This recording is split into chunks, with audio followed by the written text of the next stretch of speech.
The thing that's interesting about this video, of course, is not the fiery rhetoric that he uses, which calls for crazy stuff. It's the fact that he's using a skull, like an actual skull on stage, to try to be like, look at this dead body. When you see somebody on stage waving around a real human skull talking about, you know, killing the idea, I think, you know, you have that moment of like, are we the baddies? You know, that old British skit.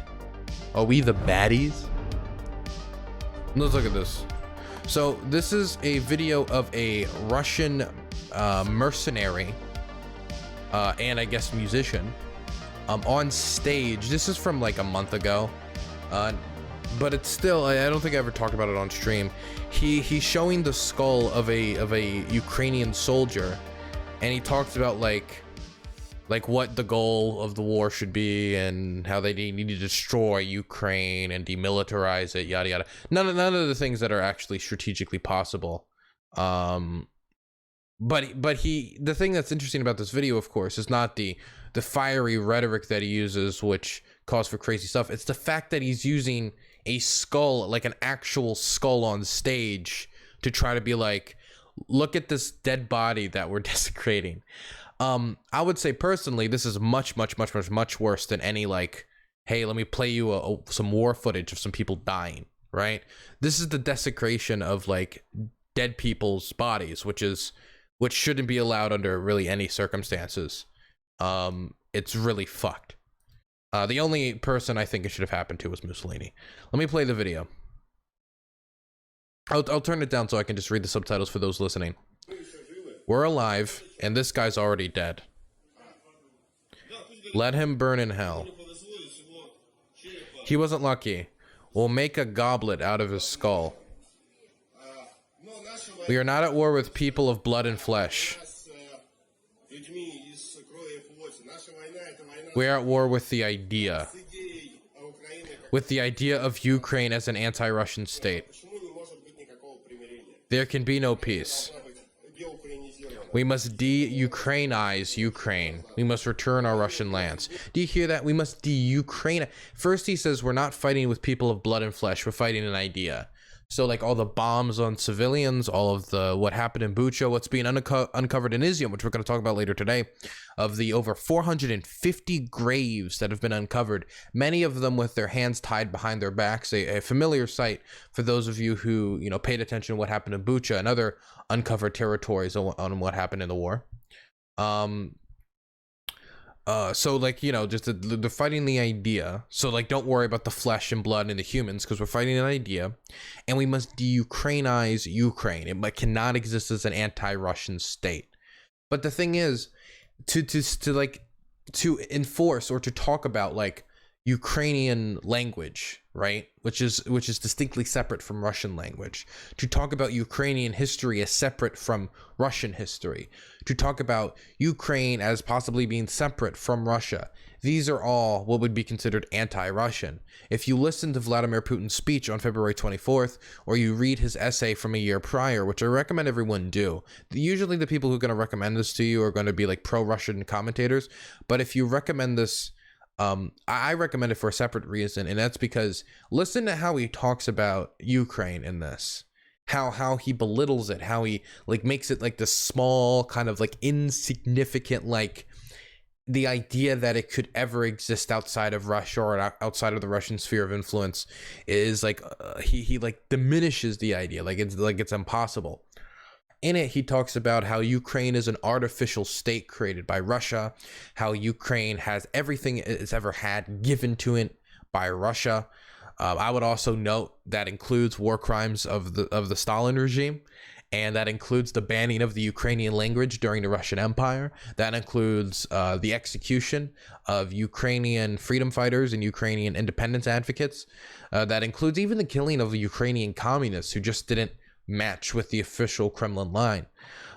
So this like de-Ukrainianize, what he's talking about here, is the official Russian line. It's been the official Russian line for the past like 200 years, 300 years really, during the Russian Empire, during the Soviet Union, and during, you know, the modern Russia under Vladimir Putin. Which is it's interesting to see the same tune played for so long. We must return our Russian lands. We are not at war with people. We are at war with the idea. This is the tragedy of Ukrainian soldiers. We don't care how many we have to kill them. If we were at war with people, we could make peace with them. But we are at war with the idea. So all bearers of the idea must be killed. Like this guy. Probably he did not want to lie near Azovstal. This is definitely not a civilian? This is definitely not a civilian. We killed him ourselves. Did he understand what the Russian world is? I think he did. So if you listen to him, he talks about like no matter how many they have to kill, no matter how many they have to kill, that's what he says. They must do it. They must kill them. They must kill anyone who bears the idea of Ukraine as an anti-Russian state. This would mean Zelensky government, I would assume. This would mean anybody in Zelensky's cabinet. This would mean supporters of Zelensky. This would mean anybody who, he talks about annexing Russian lands, like the Donbass, like I would assume he means Kherson, which they've tried to do a referendum in. The vast majority of Ukrainians would not accept that. And those would also be people he would put on, the execution lists. And you can even hear from the audience, like most of the audience, there's not like any much sound coming from the audience. And that's from like two things. Either on one hand, it's because maybe he's not performing in front of many people. But from the other hand, I think the audience is not really digging it. I think when you see somebody on stage waving around a real human skull talking about, killing the idea, I think, you have that moment of like, are we the baddies? That old British skit. Are we the baddies? Isn't Putin coping right now, saying they only wanted to free Donbass and that the counterattacks mean nothing?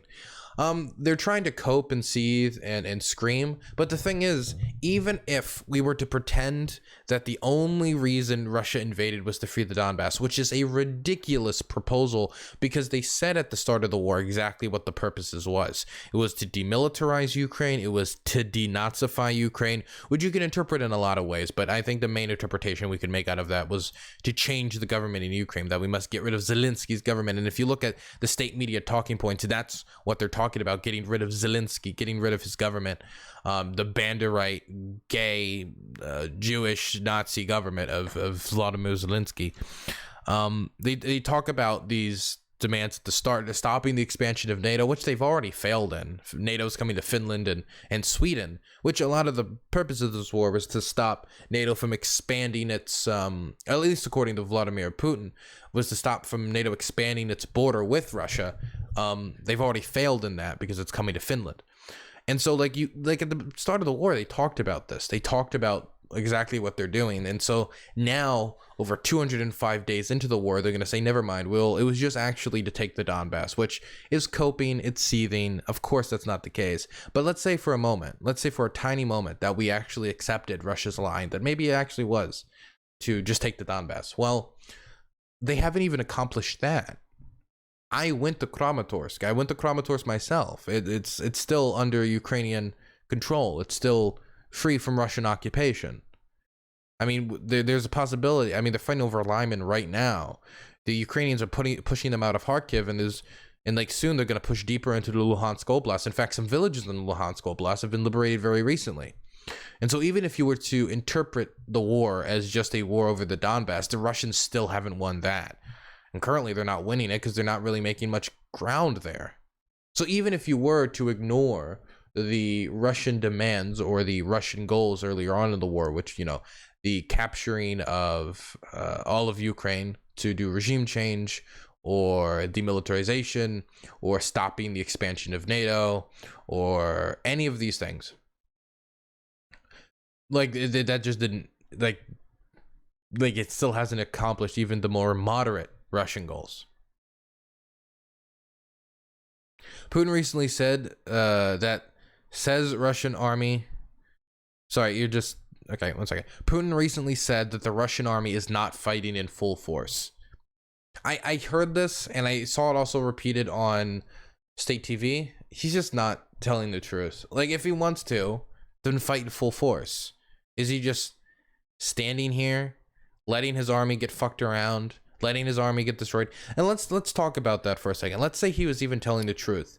Wouldn't that be more humiliating if they weren't fighting in full force, if they were just willingly holding back as their soldiers get slaughtered and mowed down and pushed back, and they have counteroffensives that are very successful? I mean, if there was ever a time for Putin to fight at full force, it was like 5 days into the war when he started having problems, not 205 days into the war. And let's say that he could fight at full force now. Why isn't he? There's a massive counteroffensive around Kharkiv, which they never captured. They never captured Mykolaiv. They never captured Kramatorsk. They could have done it anywhere, right? They could have done it anywhere. They could do it right now. If he's talking about, oh, we didn't fight at full force, when is he gonna start fighting at full force? I mean, what we saw in Mariupol, I would say, is the Russians fighting at full force. They're trying to put cities into cauldrons, as is Russian strategy, and then they try to flatten the city until there's zero resistance left. This is what they did in Severodonetsk. This is what they did in Lysychansk. This is what they did in Mariupol. This is what they do in every major location they capture that they actually have to fight for.